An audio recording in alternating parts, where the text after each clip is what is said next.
जिस तरह से नोटबंदी रातों रात किया गया था, तो इसी तरह से एकाएक 24 जून को वोटबंदी कर दिया गया पूरे बिहार के अंदर। ये इलेक्शन कमीशन से ऐसा उम्मीद नहीं था मेरा कि इलेक्शन कमीशन हम मतदाताओं के खिलाफ साजिश करेगी, कि इलेक्शन कमीशन का नियुक्ति ही शक के घेरे में है।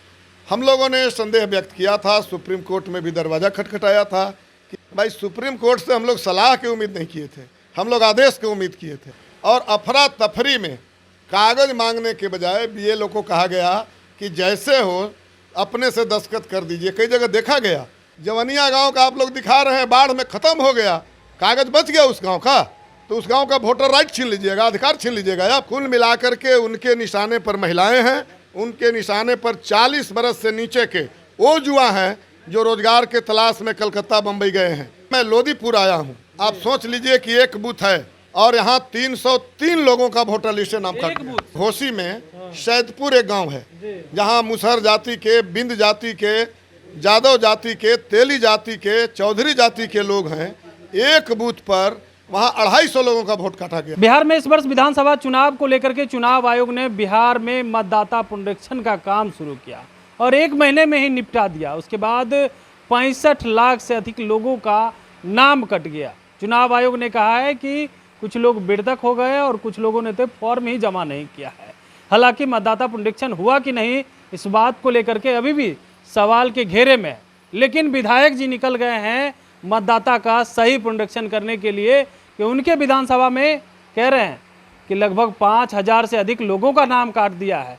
सच में उन लोगों ने फॉर्म जमा नहीं किया या मृतक हो गए हैं, जानने पहुँचे हैं। देखिए, खुद भी हम निकले हुए थे चुनावी सफ़र में और लोगों से भी जान रहे थे कि क्या स्थिति है। और इस बीच विधायक मिल गए हैं, बातचीत करेंगे। घोसी के विधायक हैं रामबली सिंह यादव जी, क्या कहेंगे? आप तो निकल गए हैं, बीएलओ ने मतदाता पुनरीक्षण सही से नहीं किया जिसकी वजह से आपको निकलना पड़ गया है। ना, ये तो संदेह हम लोगों को शुरू से ही था जी। हम लोगों को लग रहा था कि भाई 1 जनवरी 2025 को इलेक्शन कमीशन ने वोटर लिस्ट जारी किया है तो सब ठीक ठाक करके जारी किया होगा, क्योंकि बीएलओ मरे हुए लोगों का नाम बराबर काटते रहते हैं और 18 बरस से ज़्यादा जिनका उम्र हो गया वो जोड़ते रहते हैं, ये कंटिन्यू चलता है। तो मुझे लगा कि अब 1-2 महीना के बाद चुनाव होना है और अभी बिहार की जनता खेती में लगा हुआ है कि जद्दोजहद कर रहा है। घोसी में तो न कहीं नहर की गारंटी है न पानी की गारंटी है, ये सूखी हुई फल्गु नदी से नहर है, तो लोग जद्दोजहद कर रहा है। उत्तर बिहार में बाढ़ से तबाह है लोग और जो सरकारी ऑफिस है वो भ्रष्टाचार का केंद्र बना हुआ है। कोई भी सर्टिफिकेट 1 महीना 25 दिन से कम में मिलता ही नहीं है। और ये एकाएक जिस तरह से नोटबंदी रातों रात किया गया था, 8 बजे रात को कहा गया था कि सुबह से पुराना नोट बंद, अब नया नोट चलेगा, तो इसी तरह से एकाएक 24 जून को वोटबंदी कर दिया गया पूरे बिहार के अंदर। वोटबंदी कर दिया जी, और ये कहा गया कि अब पुराना वोटर लिस्ट समाप्त हुआ, अब इसका सघन पुनरीक्षण होगा और नए सिरे से वोटर लिस्ट तैयार होंगे, पुराना वोटर लिस्ट को सामने रख कर। हम लोगों ने संदेह व्यक्त किया था, सुप्रीम कोर्ट में भी दरवाज़ा खटखटाया था कि ये कतई संभव नहीं है कि 1 महीना के अंदर आप जिस तरह से कागजात मांग रहे हैं उस कागजात के साथ इतने लोगों का वोटर लिस्ट आप तैयार कर लेंगे नया, ये संभव नहीं है। और दूसरी सवाल है कि जिस तरह के कागजात मांग रहे हैं उसमें ऐसी कागजात जो हिंदुस्तान के किसी कोने में नहीं है। जिसे 11 कागजात में एक अब नागरिकता रजिस्टर आप मांग रहे हैं, हिंदुस्तान में नागरिकता रजिस्टर बना ही नहीं, आज तक कभी नहीं बना, और वो कागज़ आप मांग रहे हैं। तो हम लोगों को ये संदेह था, तो हम लोग सुप्रीम कोर्ट गए थे और सुप्रीम कोर्ट ने संदेह जारी किया कि ये काम संभव नहीं है और जो चीज़ नहीं है वो मांग रहे हैं। जो चीज़ लोगों के पास है, हर लोगों के पास आधार कार्ड है, हर लोगों के पास राशन कार्ड है, हर लोगों के पास वोटर आईडी कार्ड है, हर लोगों के पास मनरेगा का कार्ड है, ड्राइविंग लाइसेंस है कुछ लोगों के पास जो मोटरसाइकिल गाड़ी चलाते हैं। ये सब कागज़ आप जो जनता के बीच है नहीं मांग रहे हैं और जो जनता के बीच नहीं है वही कागज़ मांग रहे हैं, ये क्या मामला है? तो सुप्रीम कोर्ट में हम लोग भी गए और इलेक्शन कमीशन ने कहा कि बिल्कुल 1 महीना में हम करके दिखा देंगे।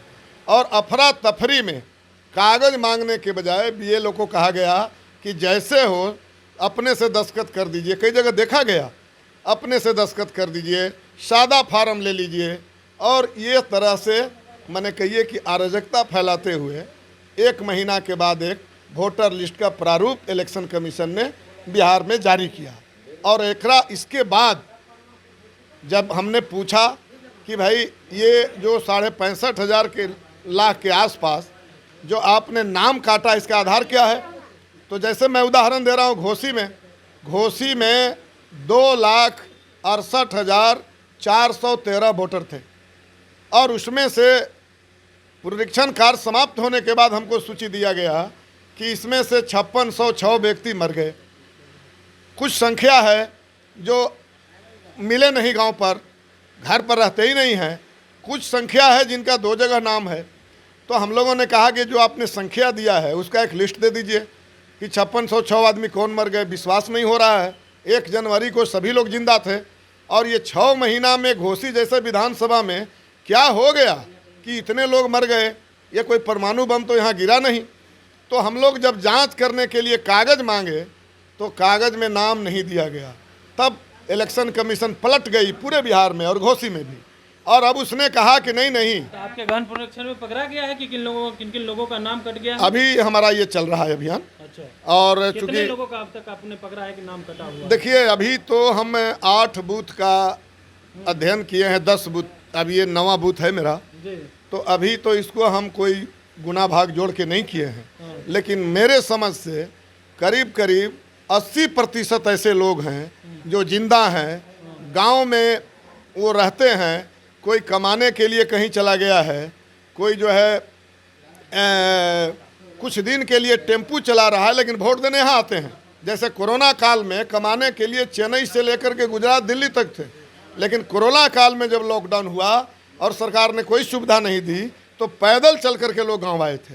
इसी तरह से वोट देने आते हैं। बिहार के लोग मताधिकार का महत्व जानते हैं, लेकिन आप इस नाम पर वोटर लिस्ट में नाम काट दीजिएगा कि वो गुजरात गए हैं, वो कलकत्ता कमाने गए हैं, तो भाई आपने रोजगार नहीं दिया। तरह की यह साजिश लग रही है विधायक जी, क्या लग रहा है इतने मतदाताओं का नाम काटने का? बिल्कुल, जैसे अभी मैं लोदीपुर आया हूँ, आप सोच लीजिए कि 1 बूथ है जी। और 1 बूथ में टोटल मैं समझता हूँ कि 700-800 वोटर होंगे। हाँ।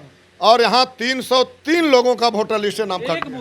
1 बूथ यहाँ आप चले जाइए, घोसी में सैदपुर एक गांव है जहाँ मुसहर जाति के, बिंद जाति के, जादव जाति के, तेली जाति के, चौधरी जाति के लोग हैं। 1 बूथ पर वहाँ 250 लोगों का वोट काटा गया है। अब बताइए कि दलित का नाम काटा गया? बिल्कुल काटा गया है, और इसलिए यही हम लोगों को तो इस प्रूफ को लेकर के आप सुप्रीम कोर्ट जाएंगे? देखिए, दोनों ही बातें हैं। एक बात है कि सुप्रीम कोर्ट में 3 तारीख दिया गया 12 तारीख को। सुप्रीम कोर्ट से हम लोग उम्मीद किए थे कि वो आदेश देगा, लेकिन सुप्रीम कोर्ट आदेश देने के बजाय सलाह दे रही है। ये आधार कार्ड को भी मान लीजिए सलाह दे रही है। भाई, सुप्रीम कोर्ट से हम लोग सलाह की उम्मीद नहीं किए थे, हम लोग आदेश की उम्मीद किए थे। तो और फिर जो तारीख है, इस तारीख में आप लोग अपना प्रूफ दीजिएगा? बिल्कुल प्रूफ के साथ देंगे, लेकिन साक्ष्य मिटाने की पूरी कोशिश इलेक्शन कमीशन के द्वारा किया गया है। कह तो रहा हूँ मैं कि जब आपने कहा कि घोसी में 5606 आदमी मर गए, तो 5606 आदमी का आप नाम बताइएगा ना। लिस्ट में संख्या 5606 मृतकों की है, लेकिन जो सूची आपने दिया है उसमें कहीं मृतक नहीं लिखे हैं। तो ये इलेक्शन कमीशन से ऐसा उम्मीद नहीं था मेरा कि इलेक्शन कमीशन हम मतदाताओं के खिलाफ साजिश करेगी। अरे भाई, हम लोग तो भारत के नागरिक हैं। हर 18 बरस के लोग वोट देते हैं और अपना जनप्रतिनिधि चुनते हैं, मुखिया चुनते हैं, विधायक चुनते हैं, सरकार चुनते हैं। अब ये तो बिहार के लिए गजब है कि अब सरकार वोटर चुन रही है।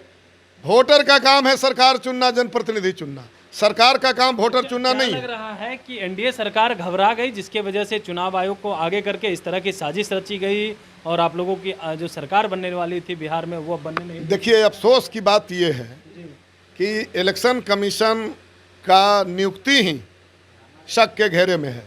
हमारे यहाँ इलेक्शन कमीशन की नियुक्ति में सुप्रीम कोर्ट के मुख्य न्यायाधीश होते थे, प्रधानमंत्री होते थे, नेता प्रतिपक्ष होते थे, लेकिन 2023 में अमेंडमेंट ला करके और इस नियम को बदल दिया गया। और अब है कि इलेक्शन कमीशन की नियुक्ति जो है प्रधानमंत्री, उनके द्वारा मनोनीत मंत्री और एक नेता प्रतिपक्ष करेंगे। तो जाहिर सी बात है कि प्रधानमंत्री मोदी जी हैं और वो अपने चहेते मंत्री अमित शाह जी को रखे हैं और नेता प्रतिपक्ष राहुल जी हैं।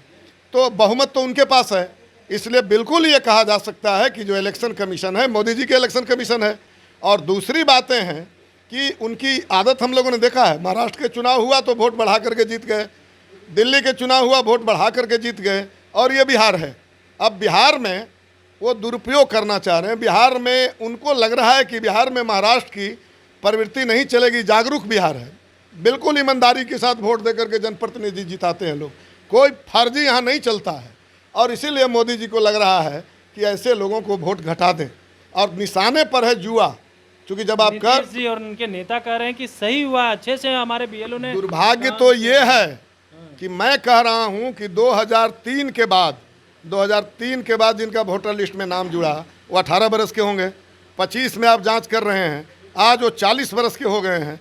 40 बरस के नीचे के हर जुआओं पर आप संदेह कर रहे हैं। जो जुआ रोजगार की बात कर रहा है, जो जुआ नौकरी की बात कर रहे हैं, आप कह रहे हैं कि महिलाओं को मायके से प्रमाण पत्र लाना पड़ेगा। अब बताइए, महिलाएं निशाने पर आपके हैं। अब महिलाएं, मान लिया जाए कि हमारी माँ के नाम कट जाए और माँ को नाम जोड़वाना होगा तो मायके से सर्टिफिकेट लाना होगा। मायके के लोग गुजर गए, मायके के लोग बट गए, मायके के लोग दिल्ली में जाकर बस गए, कहाँ से वो कागज़ मिलेगा? कुल मिलाकर के उनके निशाने पर महिलाएं हैं, उनके निशाने पर 40 बरस से नीचे के वो जुआ हैं जो रोजगार के तलाश में कलकत्ता बम्बई गए हैं। कोई रोजगार तो आपने दिया नहीं। दुर्भाग्य की बात यह है कि हमारा सवाल तो इलेक्शन कमीशन के फरमान से है, हमारा कोई सरकार से नहीं है। लेकिन जीतन मांझी क्यों चुप हैं? क्यों चुप हैं? आप महादलित के नेता बनते हैं, महादलितों का नाम कटा है, क्यों चुप है चिराग पासवान जी? आप दलित की बात करते हैं, क्यों चुप हैं माननीय नीतीश कुमार जी? आप अति पिछड़ा और महादलित की बात करते हैं, अति पिछड़ा और महादलित के वोट लेते हैं, आप उनकी वोट को आप नहीं देखेंगे? आप ये आपसे तो लड़ाई मेरा नहीं है। आप सारे वोटर होंगे, जो चुनाव होगा, जो परिणाम होगा, आप 20 साल से मुख्यमंत्री हैं, आपको सब लोग दे देगा, फिर बन जाइएगा, हमको क्या दिक्कत होगी? लेकिन वोटर रहेंगे तब ना। और दूसरा सवाल है कि जिनका नाम वोटर लिस्ट में जुड़ा था और कट जाएगा, नहीं जुड़ा हो तो अलग विषय है। कट जाने का मतलब ही है कि वो भारत के नागरिकता साबित नहीं कर सके, वो भारत के रहने वाले नहीं हैं। तब यहाँ जो वृद्धा पेंशन मिलता है, राशन मिलता है, यहाँ जो नौकरी मिलती है, ज़मीन जो खरीदने और बेचने का अधिकार है, ये भारत का है। तो जिनका नाम कटेगा उनकी नागरिकता चली जाएगी। तो जिस तरह से अमेरिका ने भारत के लोगों को हाथ में हथकड़ी लगा करके और हिंदुस्तान भेज दिया, इसी तरह से कल खतरा है कि जिनका नाम कटेगा हमारे लोगों को भी हाथ में हथकड़ी लगा करके किसी को नेपाल और किसी को आप श्रीलंका भेजिएगा, आप उनके अधिकार से वंचित कर दीजिएगा। और इसी चिंता के लिए हम विधायक हैं, तभी विधायक हैं जब जनता है। और इसलिए जनता की रक्षा के लिए हम अपने पूरे कार्यकर्ताओं को, भाकपा माले को, राष्ट्रीय जनता दल, जो भी हमारा महागठबंधन में हमारे साथ लोग जुड़े हैं, उनकी मीटिंग करके हम एक एक बूथ पर 1 से लेकर के 10 तक बूथ चलो अभियान है मेरा, सारे लोगों को लगाते हुए खुद भी हम प्रतिदिन 2 बूथ 3 बूथ का अध्ययन करते हैं। तो इसी काम में हम हैं। और हमारी अभी भी मांग है कि आप पुराने वोटर लिस्ट पर ही विधानसभा का चुनाव कराएं, चुनाव के बाद आप फिर से इसकी जांच कर लीजिएगा, और या चुनाव के पहले आप कर लेते। किसान खेती में जदोजहद कर रहा है, जवनिया गांव का आप लोग दिखा रहे हैं, बाढ़ में ख़त्म हो गया, कागज़ बच गया उस गांव का, तो उस गांव का वोटर राइट छीन लीजिएगा, अधिकार छीन लीजिएगा आप। ये हालात एक बनी हुई है। और इसीलिए अभी हमारे केंद्र में, चूँकि जीतन राम मांझी जी को तो कोई दिक्कत नहीं है कि कोई वोट दे दे, गरीबों के वोट से थोड़े लेना देना है, थोड़े लेना देना है आपको चिराग पासवान जी के गरीब हो तो गरीब गरीब खाली बोलना है। लेकिन हम जनता के प्रति, जनता, हम वोटर राइट है तभी जनता को हाँ कहने का राइट है, वोटर राइट है तभी जनता को ना कहने का राइट है, उसको हाँ और ना कहने का राइट, अच्छा और बुरा चुनने के राइट पर यदि कोई हमला करेगा तो विधायक दूसरे नंबर का चीज़ है। जनता के सेवक, जनता के रहनुमा, पहरेदारी हमारी पहली प्राथमिकता है और ये हम करने आए हैं। अभी हम हुलासगंज प्रखंड के लोदीपुर गांव में हैं, जहां एक ही बूथ पर, एक छोटी सी बूथ पर 303 लोगों का वोटर लिस्ट से नाम गायब कर दिया। बिल्कुल। तो देखिए, हमारे साथ विधायक थे, यही निकल गए गण पुनरीक्षण के लिए, और मतदाता का जहां जहां नाम कटा है वहां पहुंच रहे हैं, हर बूथ पहुंच रहे हैं। 1 तारीख से 10 अगस्त तक यही काम करेंगे और 12 अगस्त को सुप्रीम कोर्ट में सुनवाई होना है। तो ऐसे में ये तमाम डाटा लेकर के पहुंचेंगे, क्योंकि सुप्रीम कोर्ट ने जो बातें कही थी उसको लेकर के, और कह रहे हैं कि जिनका जिनका नाम कटा है, चिराग पासवान और मांझी जी चुप क्यों हैं? वो तो सिर्फ कहते हैं हम दलित के नेता हैं, लेकिन दलित पिछड़े का नाम कट रहा है, महिलाओं का नाम कट गया है, उस पर वो चुप्पी क्यों साधे हुए। कमलेश कुमार, लाइव बिहार, घोसी।